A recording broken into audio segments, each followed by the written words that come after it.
Hello everyone, welcome back to my channel and I hope that you are all doing very well. So in this video we'll discuss children's literature, theory and practice by Felicity Hughes from Popular Literature. तो इस video को हम शुरू करें उससे पहले हम थोड़ा सा जान लेते हैं हमारे राइटर के बारे में, ठीक है, फेलिसिटी ह्यूग्स के बारे में जिन्होंने ये पूरा ऐसे लिखा है। Felicity Hughes, she is a British writer and editor. ये एक ब्रिटिश राइटर हैं और एडिटर हैं। And she is also been a professional copy editor for more than 15 years. और वो एक प्रोफेशनल कॉपी एडिटर भी रही हैं 15 साल से ज़्यादा, यानी 15 साल से अधिक वर्ष तक उन्होंने ये काम किया है।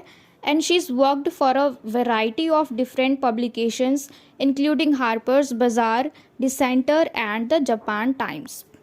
और उन्होंने काफ़ी समय तक इन पब्लिकेशंस के लिए काम किया है, जैसे Harper's Bazaar, Decanters and the Japan Times. So these are the little information about the author, about the writer. ठीक है, वैसे तो हमारे एग्ज़ाम में they don't ask about the authors, about the writers, है ना, पर हम इसको पढ़ रहे हैं तो हमें पता होना चाहिए कि इस एसे को किसने लिखा है। ठीक है, तो चलिए अब हम शुरू करते हैं हमारा पूरा ये एसे। ये जो यूनिट है हमारा, जिसमें इसका नाम है children's literature theory and practice. इस पूरा जो है ये एक पूरा एसे है जो कि फेलिसिटी ह्यूग्स ने लिखा है। ठीक है, और इसमें जो मेन थीम है, इसका सेंट्रल थीम जो है वो क्या है कि इसमें ये कह रही है कि जिस तरीके से हमने प्रीवियस वीडियो में समझा था, जाना था कि जैसे हमारा था पॉपुलर फिक्शन, ठीक है, तो उसको हमें जो हमारा main stream of study branch होता है उसमें हमें इंक्लूड करना चाहिए। तो उसी तरीके से ये जो चिल्ड्रंस लिटरेचर है, ये पूरा ऐसे इसमें ये बताया गया, इसका मेन फोकस यही है कि हमें इसको भी एक तरीके से मेन ब्रांच ऑफ स्टडी में इंक्लूड करना चाहिए। ठीक है, रादर देन जो कि हम अलग अलग कुछ कुछ पढ़ते हैं, नॉर्मली पढ़ते हैं, ठीक है, बिल्कुल हल्के में, जिसको हम मेन स्ट्रीम में रखते हैं उनको हम अलग से पढ़ते हैं। ठीक है, अच्छे से स्टडी करते हैं, अच्छे से अंडरस्टैंड करते हैं चीज़ों को। लेकिन ये सारी चीज़ें जैसे कि पॉपुलर फिक्शन हो गया और चिल्ड्रंस लिटरेचर हो गया, तो इन सारी चीज़ों को हम ऐसे ही मज़े मज़े में पढ़ते हैं। मतलब उसमें हम मोरल एटीट्यूड नहीं ढूंढते, हम ये चीज़ नहीं ढूंढते कि उसमें हमें कुछ सीखने को भी मिलेगा। ठीक है, तो जो हमारी राइटर है उनका मेन फोकस क्या है कि वो चाह रहे हैं कि ये जो चिल्ड्रंस लिटरेचर है इसको हम अपने मेन ब्रांच ऑफ स्टडी में इंक्लूड करें, जैसा कि हमने प्रीवियस वीडियो में देखा था। ठीक है, कि जो ज़्वेतान तोदोरोव थे उनका भी पूरा कहना क्या था कि जो डिटेक्टिव फिक्शन है, जो हमारा पॉपुलर फिक्शन है, उसको हमें हमारे मेन ब्रांच ऑफ स्टडी में इंक्लूड करना है। तो वही सेम चीज़ यहाँ पे है जो कि कौन डिस्क्राइब करे, फेलिसिटी ह्यूग्स अपने ऐसे के थ्रू। और ये जो ऐसे है हम ऐसे ही नहीं लिख देते। ठीक है, जैसे हम बचपन में लिखते थे दिवाली के ऊपर ऐसे लिख दो, तो हम कुछ भी लिख देते थे कि दिवाली में हम पटाखे जलाते हैं, है ना, दिए जलाते हैं और लड्डू खाते हैं, पूजा करते हैं। तो ये सब नहीं लिखना है। ये जो ऐसे है ये बड़े बड़े थिंक टैंकर्स लिखते हैं और इसके ऊपर बहुत अच्छे से रिसर्च की जाती है पहले, उसके बाद ये सारे पब्लिश होते हैं। ठीक है, तो हम इसको ऐसे ही नहीं लिख देते, इन पे भी बहुत ज़्यादा सोच विचार किया जाता है, देखते हैं फैक्ट्स हैं या नहीं है, तो उसके बाद ये सारी चीज़ें रेडी की जाती हैं। तो ये जो है चिल्ड्रंस लिटरेचर, इस वाली राइटिंग की खासियत क्या है, जैसे कि चिल्ड्रंस लिटरेचर है, ठीक है, थ्योरी एंड प्रैक्टिस, कि हम थ्योरी को डील करने वाले हैं इसमें। ठीक है, इन द प्रैक्टिस के थ्रू हम इसकी पूरी थ्योरी को देखेंगे कि चिल्ड्रंस लिटरेचर होते हैं, जैसे कि पॉपुलर फिक्शन होता है जिनके ऊपर मूवीज़ क्राफ्ट होती हैं। ठीक है, और उस पर अलग अलग मूवीज़ बनाई जाती हैं। तो जैसे कि देखो, चिल्ड्रंस लिटरेचर और पॉपुलर फिक्शन ये सारे आउट ऑफ स्ट्रीम है, यानी हम इनको अपने main study branch of study में इंक्लूड नहीं करते हैं। ठीक है, लेकिन अब हमें इनको मेन स्ट्रीम से कनेक्ट करना है और ये थ्योरी है, ठीक है, रिसर्च पेपर है और ऐसे है, इनका सबका मेन काम क्या है कि जो भी ये सारी चीज़ें हैं, जैसे चिल्ड्रंस लिटरेचर है, पॉपुलर फिक्शन है, डिटेक्टिव फिक्शन है, इन सब को हमें क्या करना है, जो भी मतलब इन सब चीज़ों के थ्रू जो रीडर्स हैं, जो पढ़ रहे हैं, जो ऑडियंस है, उन सब का ध्यान किस तरफ लाना है कि ये सारी चीज़ें जो हैं ये बिल्कुल हल्के में नहीं लेनी है हम। ठीक है, हम ऊपर ऊपर से पढ़ के बस ख़त्म कर देते हैं, है ना, इसके रूट तक नहीं जाते हैं, रूट लेवल तक नहीं जाते, क्योंकि हम सोचते हैं कि ये मेन है ही नहीं, क्योंकि जो मेन होता है उसको हम अच्छे से बैठ के पढ़ते हैं, समझने की कोशिश करते हैं, ना, एक एक लाइन को समझते हैं। तो इसी तरीके से हमें जो भी थ्योरी के थ्रू जो भी रिसर्च वाले पेपर्स हैं और ऐसे हैं और छोटे छोटे जो भी ऐसे लिखे जाते हैं, आर्टिकल्स होते हैं, तो इन सब का मोटिव क्या है कि जो रीडर्स है उनका ध्यान इस तरफ लाना कि इन सारी चीज़ों को भी हमें ऐड करना है, किसमें, हमारे study, main study of branch में। तो क्योंकि राइटर्स हैं वो चाह रहे हैं कि इन सारी चीज़ों को हमें अच्छे से पढ़ना चाहिए जैसे कि हम बाकी अदर सब्जेक्ट को पढ़ते हैं। ठीक है, तो आज की इस वीडियो में हम अच्छे से डिस्कस करेंगे, लाइन बाय लाइन समझेंगे हर एक चीज़ को। ठीक है, जो इम्पॉर्टेंट है उसको तो समझेंगे ही। ठीक है, मेन तो हमारा यही है कि हमें इम्पॉर्टेंट चीज़ देखनी है। तो चलिए अब हम शुरू करते हैं। The units on Sukumar Ray's poems and Lewis Carroll's through the looking glass probably have given you a fair notion of what children's literature is all about। तो इस बुक के स्टार्टिंग में ही जो हमारा फर्स्ट यूनिट था वो सुकुमार रे और लुइस कैरल के थ्रू लिखा गया था। ठीक है, तो इनकी जो हमने यूनिट्स पढ़ी हैं, इनकी लिखी हुई राइटिंग्स जो पढ़ी हैं, तो उनसे हमें अच्छे से क्लियर हो गया होगा कि चिल्ड्रंस लिटरेचर जो है वो किस चीज़ के बारे में है। ठीक है, तो चिल्ड्रंस लिटरेचर ये जो नाम है इसका क्या मतलब है? इट मीन्स जो भी स्टोरीज़ हैं, जो भी बुक्स हैं, जो भी मैगज़ीन्स हैं, पोएम्स हैं, वो सारी क्रिएट होती है किसके लिए? बच्चों के लिए, उन बच्चों को ध्यान में रखते हुए। यानी जो भी राइटिंग्स, पोएम, मैगज़ीन्स, बुक्स वगैरह छपती हैं, स्टोरीज़ बनाई जाती हैं, पोएम्स बनाई जाती हैं, वो सब बच्चों को ध्यान में रखते हुए बनाई जाते हैं। यानी वो नॉनसेंसिकल सी होती है क्योंकि बच्चों को ऐसे ही ऊटपटांग सी चीज़ें पसंद आती है। ठीक है, और बच्चों के लिए है तो उसमें ये चीज़ बहुत ज़्यादा ज़रूरी नहीं है कि उसके अंदर मोरल एटीट्यूड होना चाहिए या फिर हमें कुछ सीखने को मिलना चाहिए, क्योंकि वो बच्चे के लिए ऊटपटांग सी चीज़ें होनी चाहिए। जिस तरीके से हमने थ्रू द लुकिंग ग्लास में देखा था कि एलिस होती है और वो कहाँ पहुँच जाती है? मिरर वर्ल्ड में। ठीक है, और उसमें बहुत सारी अजीब अजीब सी चीज़ें होती हैं। यानी कोई सेंस ही नहीं है कि कुछ भी बना दो, और बच्चों को ऐसी चीज़ें पसंद भी आती है ना। तो इसलिए जब भी हम चिल्ड्रंस लिटरेचर लिखते हैं तो इसमें बच्चों को ध्यान में रख के लिखते हैं। ठीक है, तो इतना क्लियर हो गया कि चिल्ड्रंस लिटरेचर क्या होता है।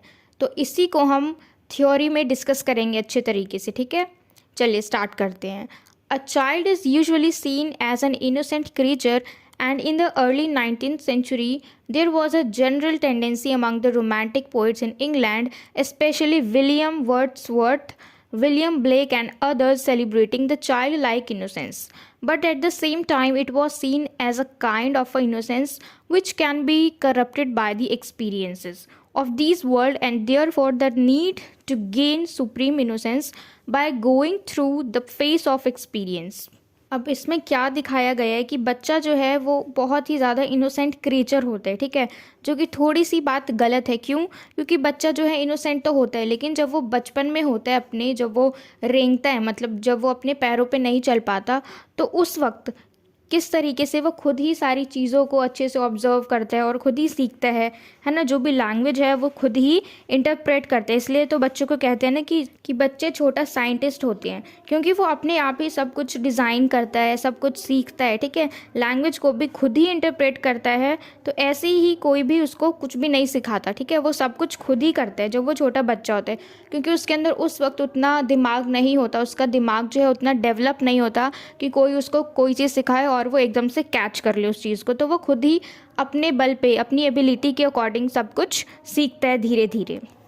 और अ child is an innocent creature, इसको स्टार्टिंग में ही कुछ राइटर्स ने, ऑथर्स ने डिफ़ाइन कर दिया। कैसे? जैसे कि विलियम वर्ड्सवर्थ ने बच्चों पे राइटिंग्स लिखी और चाइल्ड को एक इनोसेंट फिगर दिखाया। और विलियम ब्लेक, इनका भी आपने पढ़ा होगा, the song of innocence and experience. तो इन्होंने 2 वर्क लिखे, सॉन्ग ऑफ इनोसेंस और सॉन्ग ऑफ एक्सपीरियंस। तो देखो, सॉन्ग ऑफ इनोसेंस में बच्चों को इनोसेंस फिगर दिखाया। ठीक है, और बच्चा किस तरह से लाइफ को एक्सपीरियंस करता है कि बाकी सोसाइटी कैसे उसके साथ बुरा व्यवहार करती है, कि बच्चा जब छोटा होता है तो किस तरीके से वो कितना इनोसेंस होता है, छोटा सा बच्चा है ना, कितना मासूम होता है। लेकिन धीरे धीरे जब वो बड़ा होता है, जैसे जैसे उसके पास एक्सपीरियंसेस आते जाते हैं, जब उसको पता चलता रहता है क्रूरता, इस दुनिया की क्रूरता, कितने ज़्यादा क्रूअल हैं लोग, है ना। तो इस तरीके से उन्होंने अपनी इस पोएम में दिखाया, इन सॉन्ग ऑफ इनोसेंस और सॉन्ग ऑफ एक्सपीरियंस। और 1789 में विलियम ब्लेक ने भी चाइल्ड को एज एन इनोसेंट फिगर दिखाया। ठीक है, मतलब बहुत ही ज़्यादा इनोसेंट होते हैं ये, और इस तरह से सुप्रीम इनोसेंट का टैग लगा दिया गया बच्चों के ऊपर। सुप्रीम इनोसेंट का मतलब बहुत ज़्यादा innocent. But as they move further in the Victorian age, the colonial, industrial, capitalist society of the West started viewing child to be inferior version of the adult, who needs to be taught the values and norms of the civilization and culture to incorporate him into the folds of civilization. तो Victorian as per जब हम आए तो colonial, industrial, ये सारी चीज़ें बहुत ज़्यादा चल रही थी उस वक्त, ठीक है। क्योंकि जो इंग्लैंड है वो कॉलोनियल यानी उपनिवेशवाद फैला रहा था। वो लोग फैक्ट्रीज़ बना रहे थे, इंडस्ट्रीज़ बना रहे थे, और कैपिटलिस्ट यानी जो भी लोग थे, जो अमीर लोग थे, वो अपना पैसा लगा रहे थे ट्रेडिंग के लिए या फिर फैक्ट्रीज़ के लिए अपने बेनिफिट के अकॉर्डिंग। तो ये सब उस वक्त चल रहा था, ठीक है। और ये कब की बात है? ये 1820s या फिर 1850s की बात है। तो अब ये टाइम ऐसा था जब पीक ऑफ इंडस्ट्रियलाइजेशन यानी इंडस्ट्रियलाइजेशन सबसे ऊपर था। तब इंग्लैंड कॉलोनियल, इंडस्ट्रियलाइजेशन, कैपिटलिज्म, ये सब चीज़ पे मूव कर रहा था यानी आगे बढ़ रहा था, यानी तब भी वो डेवलप कर रहा था। तो इन तीनों में दिखाया गया एक तरीके से कि जो inferior version of the adult, तो चाइल्ड को फिर से दिखाया गया है इसमें, ठीक है। और क्योंकि चाइल्ड लेबर को लेके काफ़ी सारे एक्ट तभी उस वक्त बनाए गए, ठीक है, क्योंकि उस वक्त जो बच्चे थे उनके ऊपर अलग से ही प्रेशराइज था, मतलब कुछ अलग ही तरीके से उनको ज़बरदस्ती काम कराया जाता था। तो विक्टोरियन एज के टाइम पे बच्चों के ऊपर काफ़ी राइटिंग्स लिखी जाने लगी। तो इनमें बच्चों के ऊपर क्या इम्पैक्ट दिखाया गया, किस तरह से उनके ऊपर फैक्ट्रीज़ में ज़बरदस्ती काम कराया जाता था, जबरन उनको लेके जाया जाता था। और एक और चीज़ कि उनको, वो तो अभी बच्चे हैं, है ना, तो वो धीरे धीरे कल्चर्स वगैरह ये सब कुछ सीख जाएंगे। जैसे जैसे बड़े होंगे, जैसे जैसे चीज़ों को ऑब्जर्व करेंगे, लोगों को देखेंगे, तो उनको देख के सीख जाएंगे। लेकिन उनके ऊपर तभी प्रेशराइज़ किया जाता था कि नहीं, अभी सीखना है, ताकि वो हेल्प कर सके, ठीक है। एक तरीके से जैसे जैसे उनका माइंड जल्दी ग्रो होगा तो वो लोग ज़्यादा हेल्प ले सकेंगे बच्चों से। This kind of notion of a child obviously tends to believe that a child cannot just have a taste which makes him or her be competent enough to decide what is good or bad for him. अब देखो, जैसे कि कोई छोटा बच्चा है तो उसका माइंड उतना ज़्यादा डेवलप नहीं हो रखा होता कि वो टेस्ट कर सके। यहाँ पे टेस्ट का मतलब ये नहीं है कि खा के टेस्ट कर सके, यहाँ पे इसका मतलब है कि वो डिफरेंस पहचान सके कि क्या चीज़ अच्छी है और क्या चीज़ बुरी है, ठीक है। तो वो इतना ज़्यादा मैच्योर नहीं हो रखा अभी, क्योंकि वो सिर्फ अभी बच्चा है। Therefore what a child enjoys in a literary book usually fantasy. तो इसलिए अब बच्चों को नहीं मतलब कि कौन सी चीज़ अच्छी है, कौन सी चीज़ बुरी है, ठीक है। इसलिए जो बच्चे हैं वो किसी भी बुक में क्या चीज़ एंजॉय करते हैं, जो उनको पसंद है, बस ऐसे ही, बस ऊट पटांग सी चीज़ें, नॉन सेंसिकल चीज़ें, है ना, जिसका कुछ मतलब नहीं है, पर उनको पसंद आती है। क्यों? क्योंकि उनका माइंड जो है उतना ज़्यादा मैच्योर नहीं हुआ अभी, ठीक है। तो इसलिए उनको फैंटेसीज वाली सारी चीज़ें उनको पसंद आती है। Is not what should be considered erudite and thus supposedly cannot be a part of the so-called elite literature which is usually considered to be taken for academic engagement. This kind of a brief is what made the canonizer of literature take a position of stamping children's literature as the other, as opposed to elite. तो इसलिए जब भी बच्चों के लिए कोई भी book लिखी जाती है तो उसके अंदर ऐसा नहीं होता कि कोई चीज़ सीखने वाली ही डालनी है, या फिर उसके अंदर कुछ अच्छी सी मोरल एटीट्यूड होना चाहिए, मोरल वैल्यू होना चाहिए, ठीक है। तो ये सारी चीज़ें नहीं होती है, उसके अंदर फैंटेसीज़ होती हैं, ठीक है। तो इसलिए बच्चों के लिए जब भी हम कोई चीज़ बनाते हैं तो उसके अंदर के कंटेंट जो होते हैं वो भी ऐसे ही नॉनसेंसिकल से होते हैं, ठीक है। तो इसलिए इसको क्या कहा गया है? द अदर यानी बाकी सबसे हट के, बाकी जो भी लिटरेचर है, जो भी पीस ऑफ लिटरेचर है, ठीक है, उन सब में हमें कुछ ना कुछ सीखने को मिलता है। लेकिन ये जो है चिल्ड्रंस लिटरेचर, इसको टू अदर बोल दिया गया है, यानी बाकी सबसे थोड़ा हट के है। This does not mean that there are not enough children's literature existing and that what is considered to be the other is but a negligent aspect which can be marginalized. अब अदर कहने का क्या मतलब है? देखो, other हमेशा minority के लिए लगाया जाता है या फिर जो भी मार्जिनलाइज्ड सेक्शन के लिए लगाया जाता है, ठीक है, यानी जो बहुत कम होते हैं संख्या में, तो उसको हम क्या कहते हैं? अदर, यानी minority, marginalised. On the other hand, this supposed other is vast enough as children are one of the greatest consumers of books produced by the publishing industries. This vast area of literary production cannot be overlooked in any way, and thus there is a need not only to accept the genre of children's literature, not just as an other, but as an equally significant part of the literature. पर यहाँ पे देखो, the other कहने का कोई मतलब नहीं है, क्योंकि ये मार्जिनलाइज्ड नहीं है, ठीक है, यानी ये संख्या में कम नहीं है। हर साल इतनी सारी किताबें छपती हैं और सबसे ज़्यादा किताबें सिर्फ बच्चों की ही छपती है, यानी चिल्ड्रंस लिटरेचर से ही छपती है। दूसरी बात, मार्केट जो भी मतलब जितनी भी मार्केट चलती है और जो मूवीज़ को डायरेक्ट किया जाता है, सबसे बड़ा इनकम सोर्स और जो वास्ट ग्राउंड है हमारे पास एज एन इनकम, ठीक है, तो उसके लिए तो सबसे ज़्यादा इनकम होता है, ठीक है। तो ये सब कहाँ से आता है? चिल्ड्रंस लिटरेचर से। यानी चिल्ड्रंस लिटरेचर का जो कंज्यूमर है वो बहुत ज़्यादा है, ठीक है। तो बच्चों की बुक के ऊपर बड़े से बड़े पब्लिशिंग हाउस, पब्लिशिंग इंडस्ट्रीज़ को मूव करती है। तो हम इसे द अदर तो कह ही नहीं सकते, ठीक है, क्योंकि द अदर हम कब कहेंगे? जब हम ऐसे ही नॉर्मली उसको साइड कर देंगे मेन स्ट्रीम से, ठीक है, मेन ब्रांच ऑफ स्टडी से हम उसको साइड कर देते हैं, तो इसलिए हम उसको अदर कह रहे हैं। लेकिन हम इसको अदर नहीं कह सकते क्योंकि ये खुद अकेले ही इतना बड़ा और इतना ज़्यादा इनकम देने का सोर्स है। और अगर इकोनॉमिक्स पर्सपेक्टिव से कहना है, in the terms of other profit कहना है, तो हम इसे द अदर नहीं कह सकते, ठीक है, हम इसको सिग्निफिकेंट अदर कहेंगे, ठीक है। कि चलो हमने इसको मेन स्ट्रीम में ऐड नहीं किया, चलो इसको अदर बोले, लेकिन फिर भी ये बहुत ज़्यादा इंपॉर्टेंट है। सिग्निफिकेंट का मतलब ये होता है बहुत ज़्यादा ज़रूरी, महत्वपूर्ण, है ना, इम्पॉर्टेंट। तो सिग्निफिकेंट अदर हम इसको कह सकते हैं। It is with this ambition of establishing children's literature in its proper pedestal that writers like Felicity Hughes have made attempts to argue and fight for the case of children's literature, as well as theorize to a certain extent to provide a solid base on which and from which literature usually read by children can be defended and acknowledged as rightfully academic too. अब देखो, जो children's literature है ये एक pedestal है, यानी जैसे कि हम कह सकते हैं मेन सीढ़ी कह सकते हैं इसको, ठीक है। और ऑथर ने भी यही बात बोली है कि बच्चों की ही किताबें ज़्यादा पढ़ी जाती हैं। कई जगह फैमिली रीडिंग के भी काम आ जाती हैं कभी कभी, ठीक है, वो अलग बात है।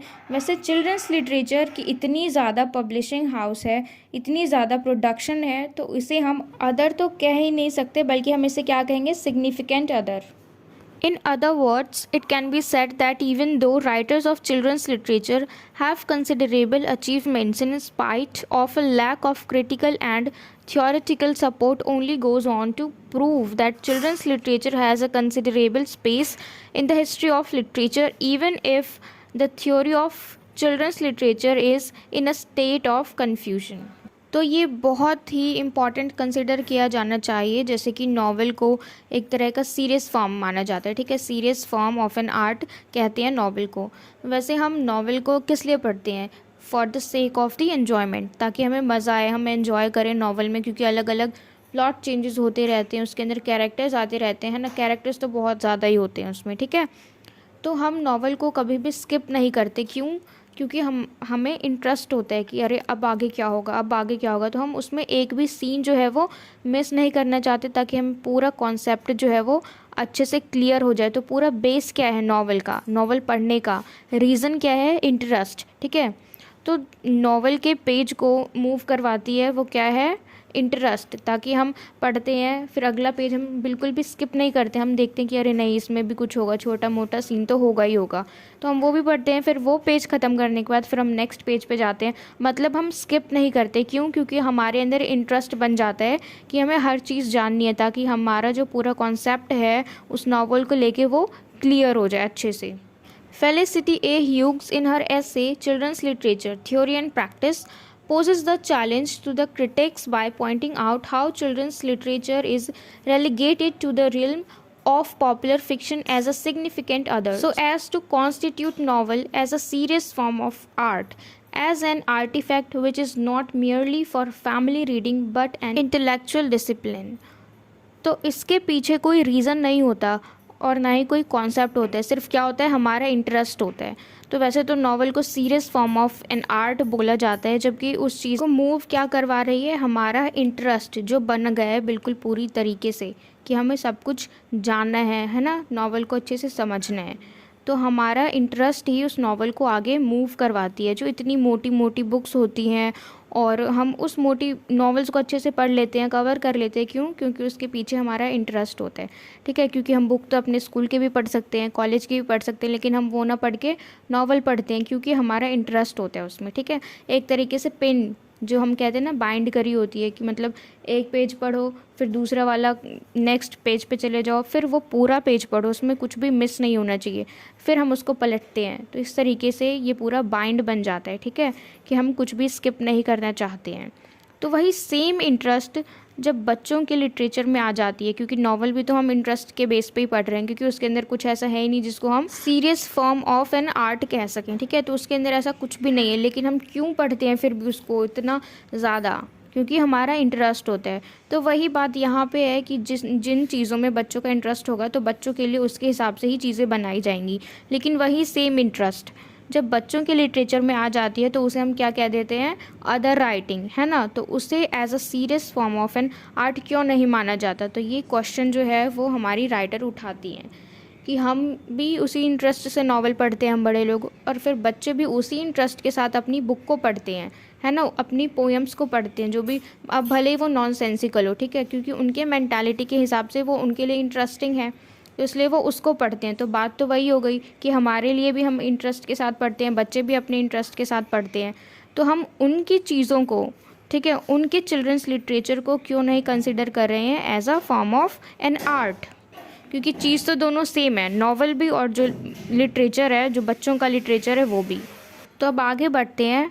To establish the argument, Hughes points out how the crisis of the novel in 1880s led scholars to ponder over the rapid rise of the readership of the novel, which failed to provide accolade to the novel as a serious genre. तो इसी argument के ऊपर हमारी writer ने कुछ बातें रखी हैं, किस तरह से नॉवल को इतना ऊपर माना जाता है। 1880s में जितने स्कॉलर्स आए थे और विक्टोरियन एज में कुछ नॉवेल्स में मतलब प्रॉस्टिट्यूट्स का भी कैरेक्टर होता था, ठीक है, और उन प्रॉस्टिट्यूट्स को जो उनका मेन कैरेक्टर है उसी को उनका जो फ्रंट पेज होता है, जो कवर पेज होता है, वो उसी पे रखते थे। ना उसमें कोई मोरल लेसन्स थे, ना ही उसमें कुछ रेशनल फैक्ट्स थे, बस कुछ भी लिख देते थे। और जो बड़े लोग हैं नॉवल समझ के बोलते हैं कि नॉवल है, अच्छा नॉवल है, अच्छा इसमें क्या क्या कहानी होगी, तो इस तरीके से बस पढ़ लेते। क्यों? क्योंकि वो नॉवल है, बाकी उसके अंदर कुछ भी नहीं है, रेशनल फैक्ट्स भी नहीं है, मोरल एटीट्यूड भी नहीं है, कुछ है ही नहीं जिससे कि हमें सीखने को मिले, ठीक है, पर फिर भी बड़े लोग उसको पढ़ते हैं, ठीक है। उसके बाद भी इसे सीरियस जॉनर कंसीडर किया जाता है, जबकि इसके अंदर इतना कुछ है भी नहीं इस नॉवल के अंदर, ठीक है। मतलब नॉवल जो है इसके अंदर कुछ ऐसा इंपॉर्टेंट है ही नहीं जिससे कि हमें कुछ सीखने को मिले, या फिर सोशल में जो होती है ना जागरूकता बढ़े, ऐसा कुछ भी नहीं है, समाज में जागरूकता बढ़े, कुछ है ही नहीं मतलब। पर उसके बाद भी इसको सीरियस जॉनर में कंसीडर किया गया है, ठीक है। Compared to poetry and drama, novel having no distinguished classical ancestry was stigmatized as a low form of art. तो पोइट्री हो या नॉवल हो या फिर ड्रामा हो, इन सबको ऊपर माना जाता है, ठीक है, किससे, जो हमारा चिल्ड्रंस लिटरेचर है उससे। पर जब बात आती है चिल्ड्रंस लिटरेचर की, तब ये बोलते हैं कि नहीं, ये तो एक लो बेस्ड राइटिंग है, यानी इसके कंटेंट अच्छे नहीं हैं। तो यहाँ पे डिस्टिंग्विश्ड क्लासिकल एंसेस्ट्री किस लिए बोले, कि इसका मतलब है कि पुराने ज़माने में लोग बहुत अच्छे से सोच समझ के लिखते थे, उनकी जो बातें थी वो कुछ सिखाने वाली थी। तो इस तरीके से इसलिए पोएम को, नॉवल को, ड्रामा को, इन सब को चिल्ड्रंस लिटरेचर से ऊपर मानते हैं। Leading critics to promote a heightened, more serious conception of novel as art, Walter Allen. Henry James, in The Art of Fiction, tried to dissociate novel from its family readership and redirect it toward what was seen as art's traditional elite audience of educated adult males outside the home, at court, the coffee house or the club. तो novel एक art का serious concept है, ऐसा किसने कहा? Walter Allen ने। अब इस नाम को याद रखना है, ठीक है, जो जो नाम अब आने वाले हैं उन सबको अच्छे से याद रखना है। नॉवल एक आर्ट का सीरियस कॉन्सेप्ट है, ये बात किसने बोली? वॉल्टर एलन ने। पर अभी जो एस्से में हमने पढ़ा उसमें क्या देखा कि नॉवल में ऐसा कुछ है ही नहीं जिससे कि हम उसको कह सकें कि ये सीरियस कॉन्सेप्ट है आर्ट का, ठीक है। नेक्स्ट हम देखते हैं कि हेनरी जेम्स, इन्होंने क्या कहा। इन्होंने नॉवल को एक ऐसी चीज़ बताया है जिसको आर्ट ऑफ फिक्शन नहीं कहा जा सकता। और उनका क्या कहना है कि इतनी सीरियस राइटिंग जो कि सिर्फ एजुकेटेड लोग पढ़ते हैं, या जो घर से बाहर रहते हैं, आउटसाइड जो है ना, घर से बाहर रहते हैं, कोर्ट में रहते हैं, कॉफ़ी हाउस में रहते हैं, या फिर क्लब में रहते हैं, सिर्फ यही लोग, सिर्फ यही एजुकेटेड लोग नॉवेल्स को पढ़ते हैं। आगे चलते हैं अब हम the common conjecture in aesthetic theory का मतलब जो बाहरी ढांचा होता है वो is that children can not have aesthetic pleasures as it requires some of the degree of intelligence and discrimination to be experience and children are thought to lacking in them. अब देखो, कहा जाता है कि जो एस्थेटिक थ्योरी है, जो कि एस्थेटिक थ्योरी जो होती है वो बाहरी ढांचा है, ठीक है, किसी भी चीज़ का, जैसे किसी भी स्टोरी का बाहरी ढांचा है और बच्चों के पास एस्थेटिक अंडरस्टैंडिंग नहीं है, यानी वो किसी के आउटर डायमेंशन को, किसी चीज़ के किसी भी तरह से लिखा गया है, किस तरीके से लिखा गया है, उसकी क्वालिटीज़, इन सारी चीज़ों को वो बच्चा नहीं समझ सकता, ठीक है। उसका जो एस्थेटिक अंडरस्टैंडिंग है वो अभी तक डेवलप नहीं हुआ है कि वो इन सारी चीज़ों को समझ सके। Where as Henry James in his The Art of Fiction emphasized on realism from the writers and detachment from the readers, R.L. Stevenson admired novels which made demands of sympathy or involvement। अब Henry James जो है उन्होंने क्या बोला कि जो भी लिखा जाता है वो रियलिटी बेस पे लिखा जाना चाहिए, और दूसरी तरफ R.L. स्टीवेंसन, इन्होंने क्या किया, ये नॉवल के एडमायरर हैं और इन्होंने नॉवल को बहुत पसंद किया, उसकी बहुत ही ज़्यादा तारीफ़ करी। नॉवल वो चीज़ होती है जो सिंपैथी जनरेट करती है इनके हिसाब से, ठीक है, जिसका बेसिक काम क्या है, इन्वॉल्वमेंट, सोसाइटी में इन्वॉल्वमेंट क्रिएट करना। तो इन तीनों ने चिल्ड्रंस लिटरेचर को बिल्कुल आउट ऑफ जोन रखा, ठीक है। इन तीनों ने, वॉल्टर एलन ने, हेनरी जेम्स ने और R.L. स्टीवेंसन ने। चलिए आगे बढ़ते हैं। One of the effects of acceptance of realism as a standard was that fantasy was immediately declassed. E.M. Forster emphasizes in his aspect of the novels and in his lectures how fantasy is so ephemeral that critical inspection would destroy it। अब E.M. Foster जो है उनकी एक novel है the aspect of the novel, तो उन्होंने अपनी इस नावल में क्या लिखा, इन्होंने अपनी इस नावल में अलग अलग एस्पेक्ट लिखे हैं नावल के, मतलब उसमें नावल के बारे में डीप अंडरस्टैंडिंग है और उसको हम एक तरीके से कह सकते हैं कि बाइबल है वो नावल का।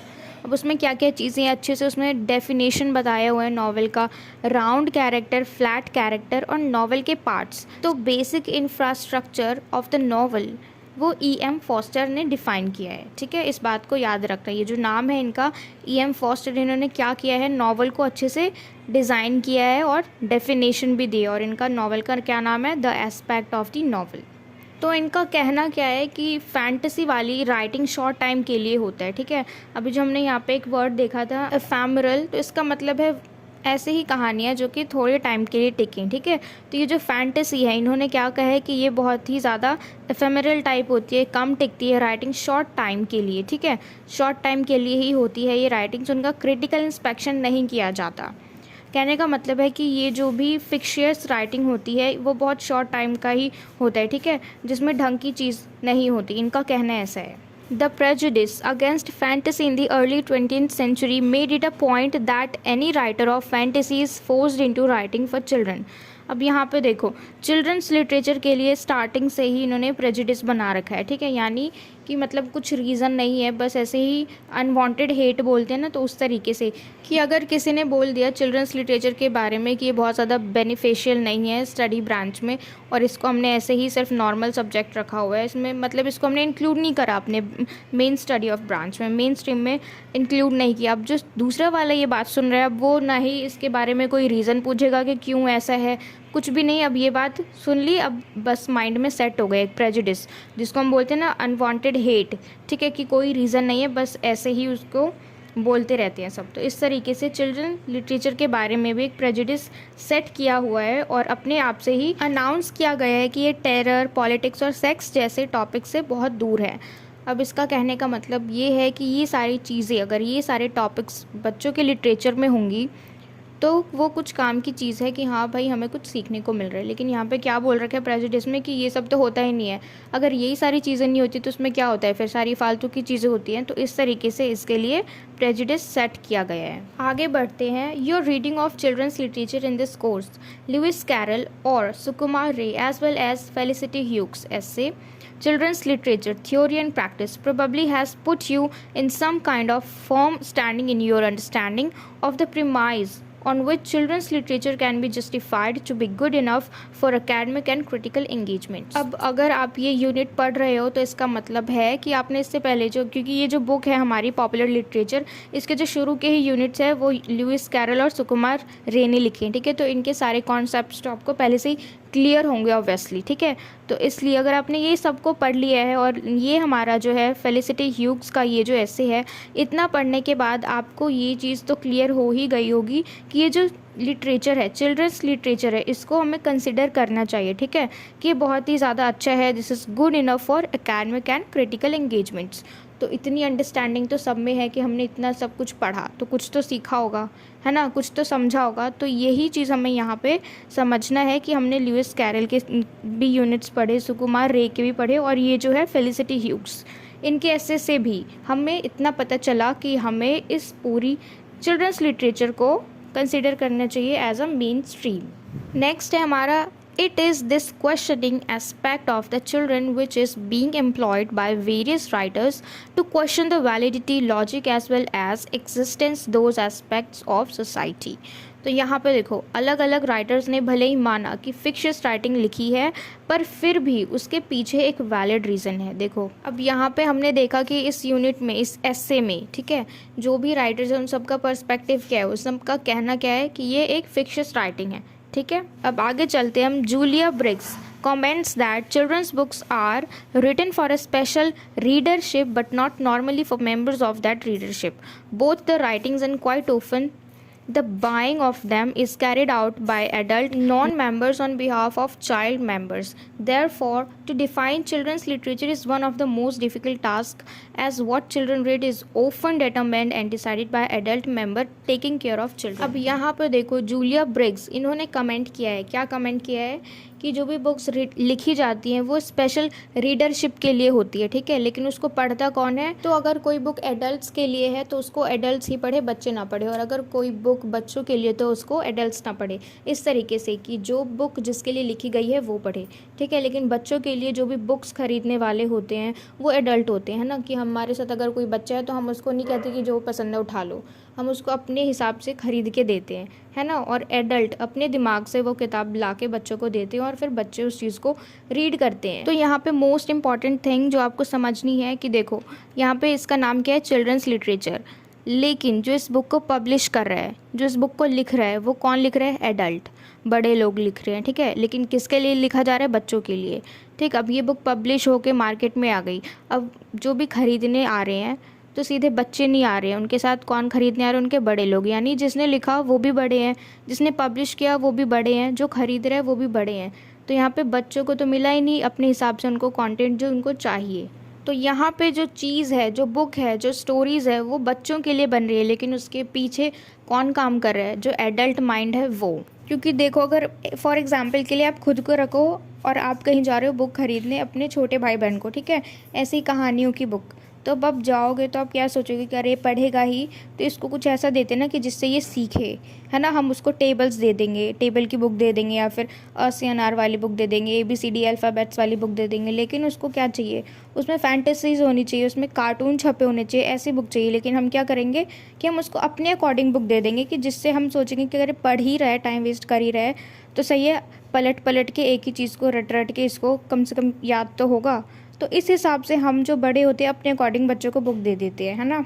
तो यहाँ पे फेलिसिटी ह्यूग्स कहना ये है कि ऐसा नहीं है कि ये जो चिल्ड्रंस लिटरेचर है ये सिर्फ ऐसे ही है, ठीक है। अब इसको लिखने के लिए भी हमें बहुत ज़्यादा सोचना पड़ता है, फैक्ट्स देखने पड़ते हैं, रेशनली इसको देखना पड़ता है, ठीक है, और इसके सारे कॉन्सेप्ट्स को पहले चेक करना होता है, उसके बाद ही ये जो बुक्स हैं चिल्ड्रन लिटरेचर ये पब्लिश किए जाते हैं। तो इसको क्यों ऐसे ही हल्के में लेना है, ठीक है। तो इसको हम अदर बोल के साइड नहीं हटाएंगे, बल्कि इसको हमें अपने मेन स्ट्रीम में ऐड करना है, ठीक है। तो पूरा जो मेन इसका आइडिया है इस पूरे ऐसे का यही है। तो आज की इस वीडियो में सिर्फ इतना ही, और मैं उम्मीद करती हूँ कि आपको अच्छे से ये पूरा यूनिट समझ में आया हो, ये ऐसे अच्छे से समझ में आया हो। And if so then please do let me know in the comment box and like this video, share this video with your friends as well so that they can get help from it. And yes, don't forget to subscribe my channel. Until we meet in the next video, keep learning.